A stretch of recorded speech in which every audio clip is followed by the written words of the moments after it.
Support comes from the Missouri Forest Products Association, committed to conservation and careful management of the state's forests to make them more resilient and better habitats for wildlife. ChooseWood.com. We have to be really careful about how we tell stories, how we ask about stories. I want this anonymous forever, or I want it to be released after I'm dead.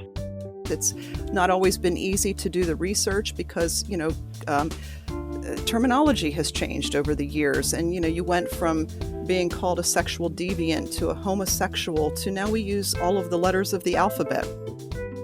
I'm Sarah Fensky. This is St. Louis on the Air.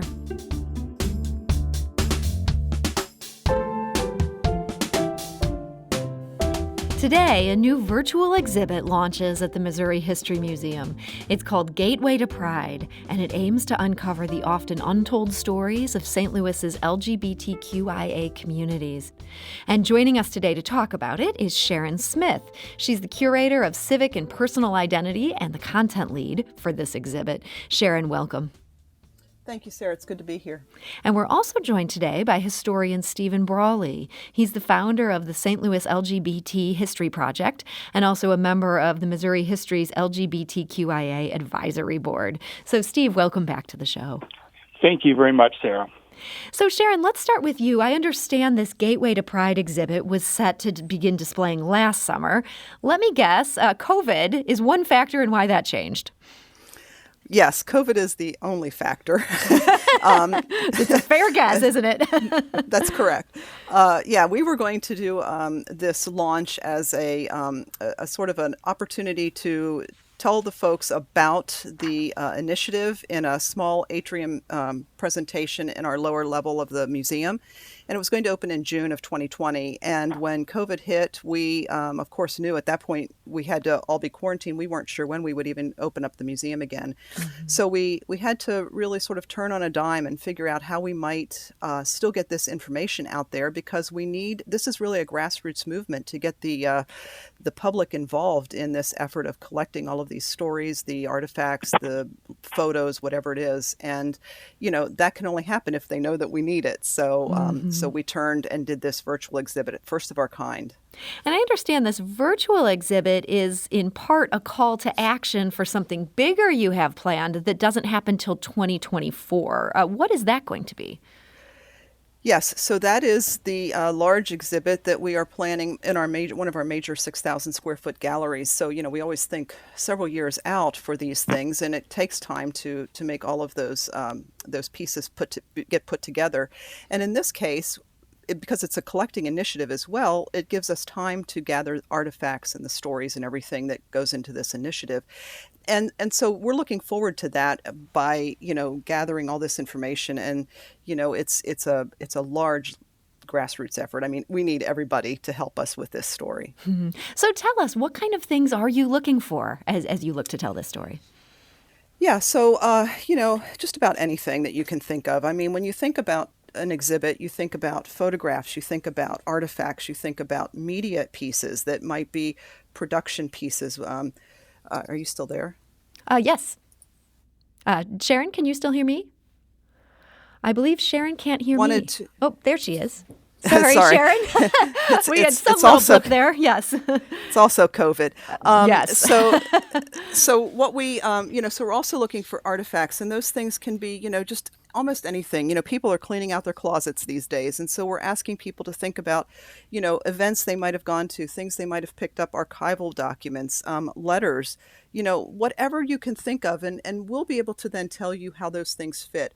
I don't want to jump into your sort of way of getting Stephen into this conversation, but honestly, it's with Stephen's help that we got this program started and this whole initiative. And it's because a lot of people went to him and just gave him stuff, and we call it stuff, but it really is the really actual heart of the history of this group of communities is because they kept things that were important to them, and we wanted them to be able to tell those stories through the documents and the artifacts. So, Steve, that is a perfect segue to bring you into this. People were giving you stuff.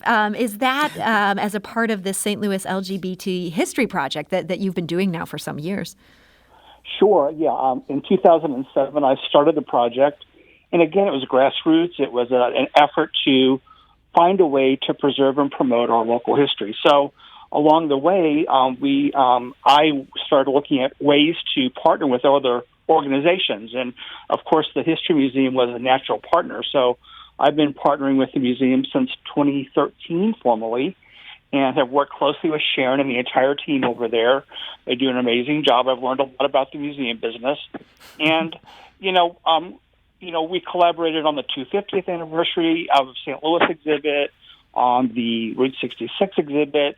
And, Sharon and Dr. Frances Levine, the president of the Historical Society, have made a strong commitment to diversity.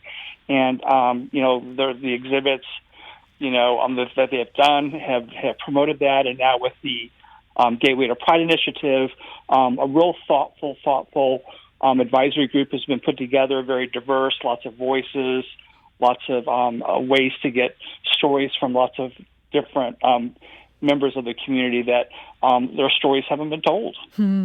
So, Sharon, that leads me to, some of these stories that haven't been told. What are some of the challenges in getting the untold stories, the true reality of what was happening on the ground? Yeah, that's a good point, Sarah, because, it's not, this is a community where often people's identity needs to remain hidden in some fashion, right? Especially over the years. And so we have to be really careful about how we tell stories, how we ask about stories. It's not always been easy to do the research because, terminology has changed over the years. And, you went from being called a sexual deviant to a homosexual to now we use all of the letters of the alphabet, right? To include everybody's way that they identify. And so that has been hard. And then just trying to get into those communities and find the people who have a story to tell or want to tell a story. That's also been sort of what we've done with Stephen, has been to connect with the community. MHS hasn't always been at the table, but Stephen has for a long time. And so he has pointed us in the direction of people or organizations or just all kinds of ways that we can begin to go into those communities and make sure that they are aware that we want to tell their stories. And then that willingness really opens up, and it's been really fruitful. Steve, I'm curious how you deal with people who've passed away. They may have friends or loved ones that want to tell their story, and their story is such an important part of our history, but maybe when they were alive, this wasn't something that they wanted everyone to know. How do you handle somebody who's in that situation? Yeah, that's very tricky, and you have to handle it on a case-by-case basis.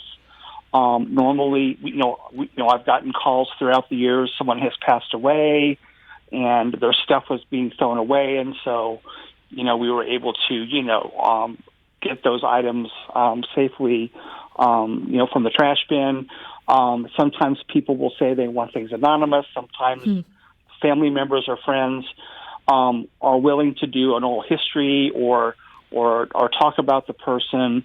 But, often we've done some oral histories with our partners where, the person will say, I want this anonymous forever, or I want it to be released after I'm dead. Lots of different scenarios exist, but, it is a very sensitive, situation. We do it on a case-by-case basis. Are you finding that, as things continue to change in the world and as there continues to be more and more acceptance of this, that people are more open to doing an oral history or having their name used in their oral history, that sort of thing, Steve? I would say in the last, since we've been doing this, on a large scale since 2007, I think people hearing and seeing things being done in a way that's, I use the word appropriate, but respectful. We're not trying to tell a sensational story or embarrass anyone or divulge some family secret. And so I think the more people see, like the exhibit that's, we're going to be launching tonight, the more people see things being put out there in the community and it's being done in a thoughtful, respectful way, I think that does help lessen apprehension. Well, that's great to hear. Sharon, I'm sure that makes your job easier, too. People are starting to realize, hey, this is a good, long-standing partner. This isn't just somebody coming in and trying to go for the sensational here. Yeah, absolutely. I think that's been really key is, this large advisory group that we have sort of formulated. They're all really important to us because they all have connections, but they also, many of them have been in the community for years and years, and they kind of know, how to help us in that regard. And so it is definitely something that we want to enter into with the most sensitivity, and it requires, as Stephen said, a case-by-case understanding of each person's desires. We're talking today to Sharon Smith. She's a curator of civic and personal identity at the Missouri Historical Society. She's also the content lead for this new virtual exhibit that goes up today at the Missouri History Museum. And we're joined by Stephen Brawley, who's the founder of the St. Louis LGBT History Project. He's also a member of the Historical Society's LGBTQIA Advisory Board. I want to talk a bit about this exhibit that is going up today. And I want to talk a little bit about some of these artifacts. Sharon, I understand one of them is something you collected way before there was a dedicated initiative for this. This is a homemade foam core coffin. What was the significance of that? Yeah, this is maybe one of my favorite pieces, only because, back in the day in 2004, when as a curator who wasn't quite sure where the History Museum would ever be to, produce an exhibit on the lesbian and gay community, as we were calling them back in that day. We were calling the community back then. I thought, what, this piece, though, has such a story. This is about the ACT UP, the AIDS Coalition to Unleash Power. And, it was about AIDS and the whole notion surrounding, that very, very scary period of our lives. And the piece was, not in the best of shape. And so I thought, oh boy, they're going to tell me about that. That's going to be a problem when, I take it in and the collections people are like, but it's not all in the best. And, I just thought, no, this piece needs to be here. And without any idea when I would ever see it on the floor of the museum, I took it in. And it is a wonderful piece. Greg Gerhardt is the donor, and Greg, we've told his story several times, but he marched in many of the ACT UP demonstrations in the city and carried that coffin. And it's very light, so it's not foam core, foam core, right? But it is just a really, really significant piece. That same year, we took in a pride flag, a piece of a pride flag that I also thought I would never see. And Stephen witnessed that piece go up in 2014 on the floor of the museum when we did our 250 exhibit. The museum has come a long way. And I thank Dr. Levine and the staff because they have been able to help us get to this point. Stephen, is there any artifact that's been gathered up to this point that stands out to you as just feeling significant or having a good story? Oh, sure. Working in collaboration with the museum, one piece in particular, Rodney Wilson, who was a teacher or, as an educator in the region, but back in the 90s, he was a teacher in Melville, and he came out, and what was a national story that he came out to his students. And so he donated a poster that one of his students made that was a recreation of a March on Washington poster, and he had the students do this, exercise. And so he donated one of the posters that one of his students made. So, it was very brave of him. He was is also credited as the founder of what we now know as LGBTQIA History Month in October. He was the force behind that initiative. And so, it connects lots of stories, education and, social, justice. Lots of different stories go into this very simple homemade poster that a student made back, in the 90s here in St. Louis. That's so cool. And Sharon, in addition to these artifacts, you've also got a bunch of oral histories featured in this exhibit. I understand one of them is from Jeanette Mott Oxford. In 2004, she made, made history as the first openly lesbian member of the Missouri State Legislature. Jeanette is such a force of nature. What kind of story is told in that oral history? Yeah, so, first I have to say that I have an assistant whose name is Ian Darnell, and Ian came to us late in 2019 to be a part of this project, and Ian has conducted all of those oral histories that we'll find on that website, or the virtual experience this evening. And he spent, I think he said, 6 hours with Jeanette as they talked about so much of Jeanette's history. And you're right.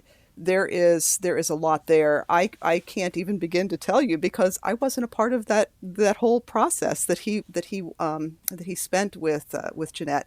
I will say that when we first sort of outed the museum, if you will, I sort of like to play on that word. Whenever I first said to our first audience that we had this collecting initiative, and I had the permission to out the museum and say, hey, we were going to collect things. In that first audience, Jeanette Mott Oxford was sitting there as I said to the group, if you have materials that you would like to donate. And Jeanette came up to me and said, I have my materials that I would like to donate. And I was so excited. So we have some papers, some artifacts, a nameplate for when Zur was I can't remember, in the ethics committee, I believe, in the House. And so there are some really, really significant pieces that tell Jeanette's story, but the oral history is phenomenal, and there's a lot there. And so you said 6 hours worth of conversation. Is that something that then is distilled down, or can people listen to that entire thing through this site? Well, through the site, you'll hear, I think there might be 11 clips from Jeanette's stories. And so then there are 3 other oral histories where there are similar numbers of clips. The whole 6 hours will not be heard at this point, but at some point later down the road somewhere, we will be able to link those to the larger work. Yeah. Mm-hmm. Well, Stephen, in our final minutes here, we talked about how this virtual exhibit is sort of a call to action that's gathering more for this bigger exhibit that's going to open in 2024. So when we talk about untold stories, are there any bits of local history that you know is out there, but you still haven't been able to document yet, and this is on your must-get list? Yes, of course. We think about this all the time in terms of stories that are either lost or untold, and so. Especially in the African American community, we know it was an oral history tradition.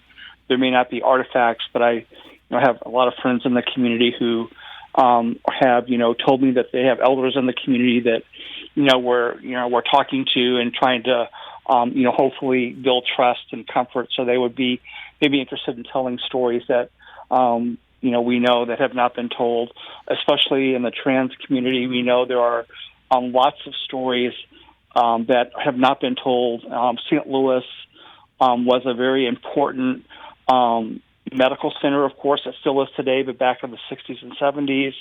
And there were lots of surgeries being performed that folks would be coming in from across America for their sexual identity procedures and transformations. And so, we know those stories are there, and so we're just hoping the more we get the word out, the more we can find out who has stories and how we can have people be comfortable telling them. Well, I hope if anyone is listening and they have a story that fits the bill for what Stephen is looking for, I hope you will reach out and get this recorded for history. I also hope people will check out this exhibit tonight. Sharon, when will this go live, and where can people find it? Yeah, so we have a launch event this evening that is completely full, as Zoom is. Normally we would just say, oh, well, come along. But after that, you can just go to the website and you'll be able to find it somehow on that site. And I think that we'll be able to put that up pretty easily. If you just go to mohistory.org, you'll be able to find it. It is called Gateway to Pride, so you'll just be able to find it through that. And the link will be right there, and then you can enter it and just really play in it. And we really do want to hear people. There's lots of opportunities where we'll say, share your story with us, and we really do mean that. Like we want feedback. We want opportunities to understand more of what you want to see, or what people want to see, what what we might have missed, what they think we might have done that they need to correct. We might make mistakes. I guess we will at some point. Well, I hope people will check that all out. That, again, is at mohistory.org. It will be live tonight. And Sharon Smith, Curator of Civic and Personal Identity at the Missouri Historical Society, thank you for joining us today. Thank you so much, Sarah. And Stephen Brawley, founder of the St. Louis LGBT History Project. Thank you. Thank you, Sarah. This is St. Louis on the Air on St. Louis Public Radio, 90.7 KWMU.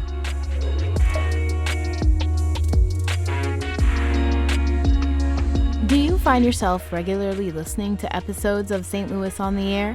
Suggest us to a friend you think might enjoy our conversations, and leave us a review and rating on Apple Podcasts on the App Store. It's the simplest way to help people discover our show. Thank you.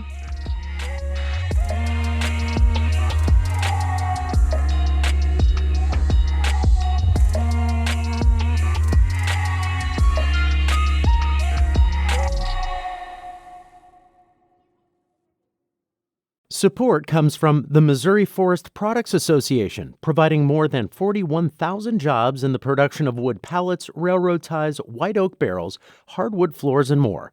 Details at choosewood.com.